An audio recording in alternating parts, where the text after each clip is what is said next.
9 বছরের বিল্টুর আজকেও 102-এর ওপরে জ্বর এসেছে।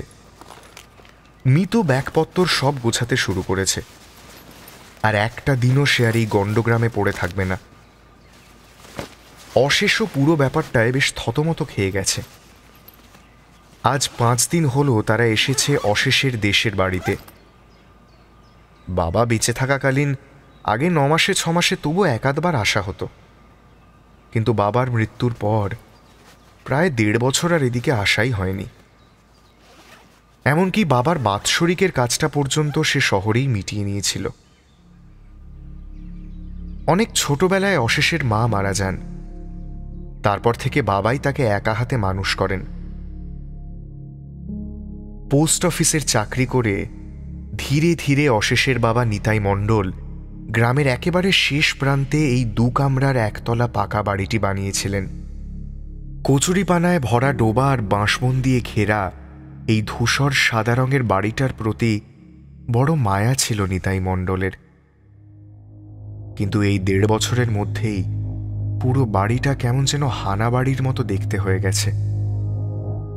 দেখভালের অভাবে চারদিকে জঙ্গল গজিয়ে উঠেছে। বাড়ির সারা গায়ে জমেছে সবুজ আর কালো ছোপ ছোপ শ্যাওলা। এছাড়া ব্যাঙ, ইঁদুর, পোকামাকড় তো আছেই। গেল মাসে গ্রামের প্রধানের কাছ থেকে একটা খবর পেয়ে তাড়াহুড়ো করে অফিস থেকে সপ্তাহখানেকের ছুটি ম্যানেজ করে অশেষ আসে এই পৈতৃক ভিটেতে। প্রথমে মিতু আর বিল্টুকে এসবের মধ্যে তার জড়ানোর কোনো ইচ্ছা ছিল না, কিন্তু ঘটনাটা শুনে অশেষের বউ মিতু তাকে আর একলা ছাড়তে চায়নি। গ্রামের প্রধান জোসেফ চৌধুরী তাকে ফোন করে বলেন যে গ্রামের কিছু মানুষজন ভর দুপুরবেলা তাদের বাড়িটার সামনে দিয়ে আসা যাওয়ার সময় ছাদের মাথায় অশেষের মৃত বাবাকে চলাফেরা করতে দেখেছে। সারা গ্রামে রটে গেছে বৃদ্ধ নিতাই মণ্ডলের অতৃপ্ত আত্মা গ্রামে ভূত হয়ে ফিরে এসেছে। ফলে এখন কেউ খুব ঠেলায় না পড়লে অশেষদের ওই বাড়ির দিকটা আর ভুলেও মারায় না। গ্রামের বাড়িতে এসে অশেষ প্রথমেই যেটা করল সেটা হলো লোকজন দিয়ে পুরো বাড়ি এবং তার আশপাশ সবটা পরিষ্কার পরিচ্ছন্ন করা। তারপর স্থানীয়দের পরামর্শে বাড়িতে ঢোকার 2য় দিনের মাথাতেই ছাদে ত্রিপল খাটিয়ে অশেষ এক পুরোহিতকে নিয়ে একটা শান্তি সস্তয়ন আর নারায়ণকে সিন্নি দেওয়ার ব্যবস্থা করল। প্রথম 2 দিন অশেষরা আশ্চর্য হওয়ার মতন তেমন কিছুই লক্ষ্য করল না। অবিশ্বাস্যভাবে গোল বাঁধল পুজো আচ্চার পরের দিন থেকেই। যেমনটা ভূতের গল্পে বা সিনেমায় ঘটে ঠিক তেমনটা। রান্নাঘর থেকে জিনিসপত্র আপনা আপনি পড়ে যেতে লাগলো। রাত্রিবেলা ছাদে ধূপধাপ করে কারোর চলাফেরার আওয়াজ, নিজে থেকেই বাথরুমের লাইট জ্বলে ওঠা, আলনায় মেলে রাখা জামা কাপড়ের লাল লাল কালির ছোপ, আর সর্বোপরি বিল্টুর ধুম জ্বর আসা। স্থানীয় একজন ডাক্তার দেখিয়ে কিছু ওষুধপত্র খাইয়েও কোনো লাভ হল না। অগত্যা অশেষ সিদ্ধান্ত নিল যে মিতুর কথা মতো তারা পরের দিন সকালের ট্রেনেই শহরে ফিরে আসবে। সন্ধ্যের দিকে প্রধান এবং তার কিছু সাঙ্গপাঙ্গরা অশেষের সাথে দেখা করতে এসে এবং সব দেখে শুনে শুকনো মুখে ঈশ্বরের নাম জপতে জপতে যে যার ঘরে ফিরে গেল। তারা থাকাকালীনই বাইরের বারান্দায় রাখা ইজি চেয়ারটা একবার এমনি এমনি পাল্টি খেয়ে মেঝেতে শব্দ করে উল্টে গেল। ব্যাপার দেখে তো সবার চোখ কপালে উঠবার জোগাড়। এরপর তাড়াহুড়ো করে কোনো রকমে 2টো নাকে মুখে গুঁজে মিতু যখন জ্বরে প্রায় অচৈতন্য তার ছেলের মাথায় আবার জলপট্টি দিচ্ছে, আর বিল্টুর বাবা বারান্দায় দাঁড়িয়ে দাঁড়িয়ে চিন্তান্বিত মুখে রাতের শেষ সিগারেটটা ধরিয়েছে, অশেষ বুঝতে পারল তার ঠিক পেছনে রাখা সন্ধেবেলাতেই উল্টে যাওয়া ইজি চেয়ারটায় কে যেন একজন বসে আছে। অশেষের পেছন ফিরে তাকাবার সাহস হলো না। সে কাঠের মতো শক্ত হয়ে প্রায় নিঃশ্বাস বন্ধ করে চুপচাপ স্থির হয়ে রইল। পেছন থেকে খুবই আস্তে অথচ দৃঢ় এবং পরিচিত একটা বৃদ্ধ কণ্ঠ অশেষের কানে ভেসে এলো, সিগারেটটা এবার একটু কমা, ভয় পাস না, আমি তোর বাবা অসু, এমন কিছু করব না যাতে তোদের কোনো ক্ষতি হয়।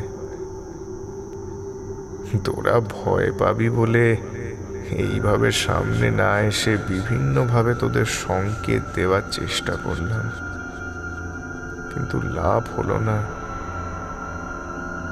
সেই তোর সাথে সরাসরি কথা বলতে আসতে হলো।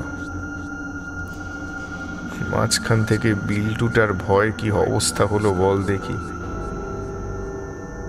এখন থেকে নাতিটার সারা জীবনের স্মৃতিতে তার ঠাকুরদা নিতাই মণ্ডল শুধুমাত্র একজন ভয় দেখানো ভূত হয়ে রয়ে যাবে।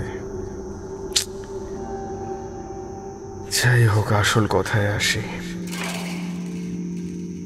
শেষ সময় একলা একলা হার্ট ফেল করে গোটা 2 দিন আমার মৃতদেহটা ঘরের ভেতর যেভাবে পড়েছিল না, তাতে আমার একটু কষ্ট হয়েছিল ঠিকই, তবে আমি তোর ওপরে কোনো রাগ করিনি রে। একদিন ফোনে পাসনি, ভেবেছিলিস বোধহয় আমি সেদিন তাড়াতাড়ি ঘুমিয়ে পড়েছিলাম। আমি বুঝি তোরা ব্যস্ত মানুষ, হাজারটা টেনশন তোদের মাথার মধ্যে ঘুরছে সব সময়, তাই ওসব গিল্ট মনের ভিতর একদম রাখবি না। আমি প্রেত লোক থেকে ফিরে এসেছি একেবারে অন্য একটা কারণে। খুবই অল্প কিছু টাকা রান্নাঘরের উপরে বাংকারটা একেবারে পেছন দিকে একটা ছোট্ট টিফিন বাক্সে আমি জমিয়ে রেখেছিলাম রে।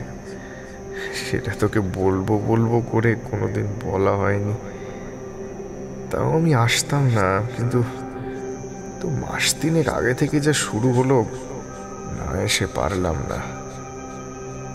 কয়েক মাস ধরে গ্রামের একেবারে প্রান্তে থাকা এই নির্জন বাড়িটা হয়ে উঠেছিল দুষ্কৃতীদের একটা আড্ডাখানা।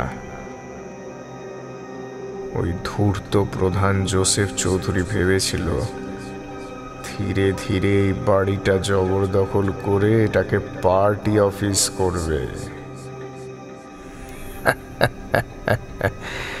কিন্তু সে গুড়ে বালি রে বাবা।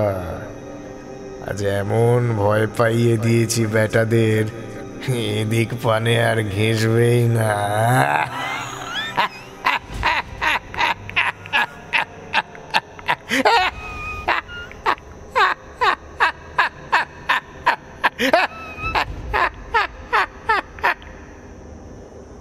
বলেই নিতাই মণ্ডলের ভূত অট্টহাস্যে ফেটে পড়ল।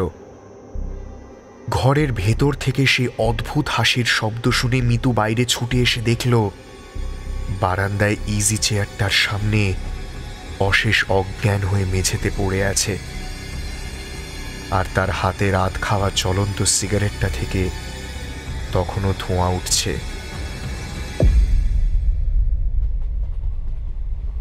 পরদিন ট্রেনে যেতে যেতে অশেষের মন বারবার চলে যাচ্ছিল তার কোলের ওপর রাখা জামা কাপড়ের ব্যাগটার ভেতরে।